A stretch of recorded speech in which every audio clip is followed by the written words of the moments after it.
Imagina que eres un rey de la época medieval. Tienes ejército, tienes tierras y, sobre todo, tienes un ego del tamaño de una catedral. Un día te despiertas y dices, ¿sabes qué? Me cae mal el Papa, así que voy a saquear Roma. Mala idea, pésima. De hecho, felicidades. Acabas de desbloquear la forma más creativa de arruinar tu linaje, perder tu reino y terminar siendo el villano en los libros de texto por los próximos 1000 años. Atacar el Vaticano en la Edad Media no era solo un movimiento militar, era un suicidio social, político y sobre todo espiritual. Hoy vamos a descubrir qué pasaba cuando alguien cometía la osadía de atacar a la Ciudad Santa y por qué, a veces, el castigo era mucho peor que una simple ejecución. Caso número 1. El escudo invisible. Lo primero que debes entender es que el Papa no necesitaba un ejército de 100.000 hombres, aunque a veces lo tenía. Sin embargo, poseía algo más aterrador. Estamos hablando de la excomunión.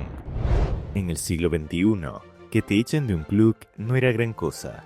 En el siglo XII, la excomunión era el equivalente a que te borraran de la existencia.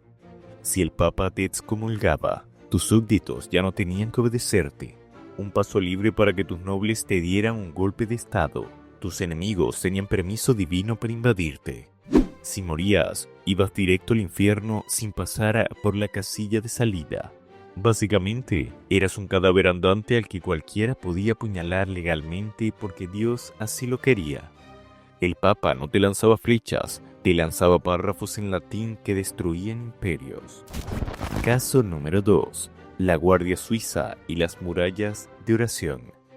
Pero supongamos que te da igual ir al infierno. Eres un rebelde, llegas a Roma, te encuentras con las murallas leóninas, construidas después de que los sarracenos saquearan a la Basílica de San Pedro en el 846. Estas paredes no eran una broma. El Vaticano no era solo una iglesia, era una fortaleza. Y aunque la famosa Guardia Suiza no llegaría oficialmente hasta 1506, el Papa siempre tenía amigos poderosos. Los normandos, los francos o cualquier rey que buscara puntos extra con Dios, estarían encantados de aplastarte solo para que el Papa les deba un favor. Entonces, ¿cuál era el problema de atacar a Roma? Pues el marketing. Atacar la tumba de San Pedro era la peor publicidad de la historia. Te convertirías automáticamente en el anticristo de la semana. Caso número 3. Hablemos de casos reales. Federico II Barbarroja, un tipo duro, el emperador del Sacro Imperio Romano Germánico, se peleó con el Papa tantas veces que ya era tradición familiar. ¿Qué obtuvo de todo esto? 4 excomuniones. 4. Así como lo escuchas, fue llamado la bestia del Apocalipsis. Al final, tuvo que ir a las cruzadas solo para que dejaran de mirar lo feo en las fiestas. Pensemos en el famoso saqueo de Roma de 1527, ya al final del periodo medieval. Las tropas de Carlos V entraron, sí, pero la peste bubónica barrió a los atacantes poco después. En la Edad Media, si te pasaba algo malo después de atacar al Papa, nadie decía es mala suerte, sino que decían justicia divina. Es difícil celebrar un botín de oro papal cuando se te están cayendo los dedos por la lepra o por la peste negra. Vaya, parece que la providencia tiene un sentido del humor bastante irónico, ¿no lo crees? Caso número 4. El interdicto. Aquí está la jugada maestra del Vaticano, el interdicto. Si tú, como rey, te atrevías a atacar al Papa, él podía castigar a todo tu país. Cerraban las iglesias, se prohibían los bautizos, las bodas y lo más importante, los entierros cristianos. Imagina ser un campesino que no tiene nada que ver con la guerra de su rey, y de pronto te dicen que tu abuela no puede ser enterrada en suelo sagrado porque tu rey es un pecador. Nada provoca una revuelta campesina más rápido que la idea de que todos van al infierno por culpa de un monarca ambicioso. Atacar al Vaticano era poner a tu propio pueblo en tu contra en menos de 24 horas. Caso número 5. El monopolio del lenguaje sagrado. Más allá de latines y decretos, la Iglesia controlaba la narrativa. En la Edad Media, la alfabetización era rarísima. La gente entendía al clero como traductores oficiales entre Dios y el pueblo. Entonces, ¿qué significa esto?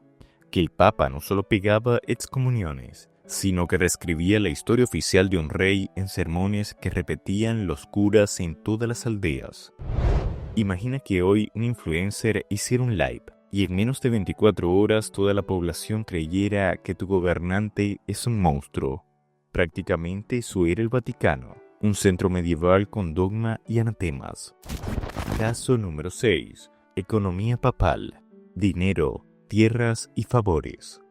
El papado no era solo espiritual, era una potencia económica. Coleccionaba diezmos, tributo y algunas donaciones de reyes que querían indulgencias o legitimidad. Los estados pontificios eran, de hecho, un reino con carreteras, impuestos y costes militares. Atacar a Roma significaba saquear tesoros, pero también destruir la infraestructura que permitía que tu moneda valiera algo en la región. Y no olvidemos las redes de préstamos. Muchos banqueros europeos tenían cuentas en Roma. Un saqueo podía desencadenar bancarrotas y una recesión continental. Así que te atreves a arriesgar la economía de tu reino por unas cuantas monedas doradas. Déjame saber tu opinión en los comentarios. Caso número 7. La diplomacia por contrato. El Papa no era neutral. Su influencia servía para mediar o declarar guerras. Un aliado papal podía convertir a tus enemigos en meros peones del orden divino. Esto volvía cada conflicto con la sede en un problema de alianzas. Si atacabas, no solo tendrías la ira papal, tendrías a medio continente respondiendo bajo la coartada religiosa. Es como si hoy la ONU tuviera un orden moral que obliga a sus miembros a intervenir, pero con más cruces y menos debates televisivos. Caso número 8. La guerra simbólica. Reliquias, íconos y propaganda. La Edad Media era absolutamente visual. Tener una reliquia importante convertía una ciudad en un lugar de peregrinación y comercio.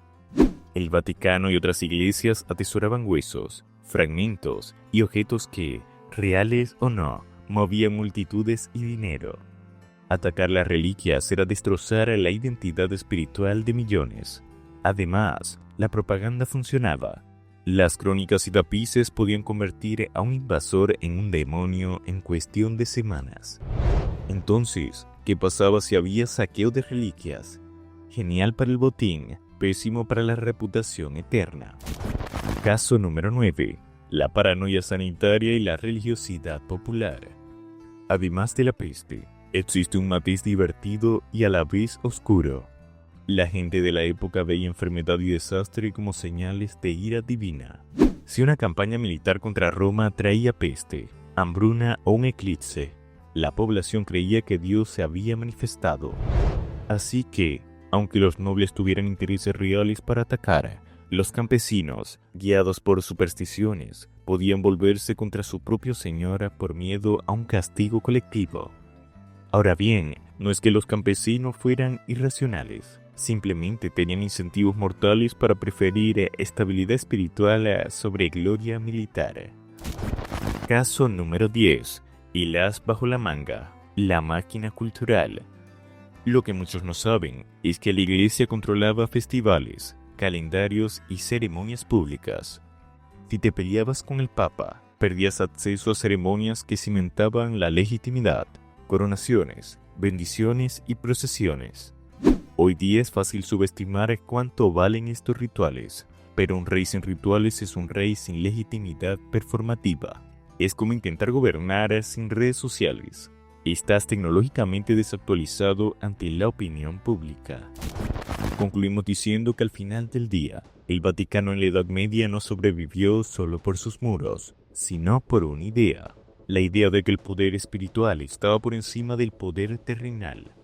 Podías quemar las puertas, pero no podías matar el miedo que los hombres le tenían a la condenación eterna.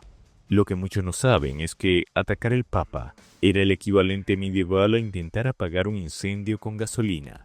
Evidentemente terminabas quemado, solo y probablemente excomulgado de la historia.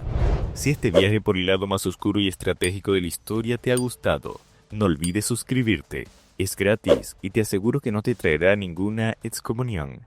Déjame en los comentarios qué otro evento histórico te gustaría que analizáramos y dale un like si crees que habría sobrevivido a la Edad Media. Y recuerda, la historia es fascinante, siempre y cuando no seas tú el que esté siendo asediado. Nos vemos en el próximo video.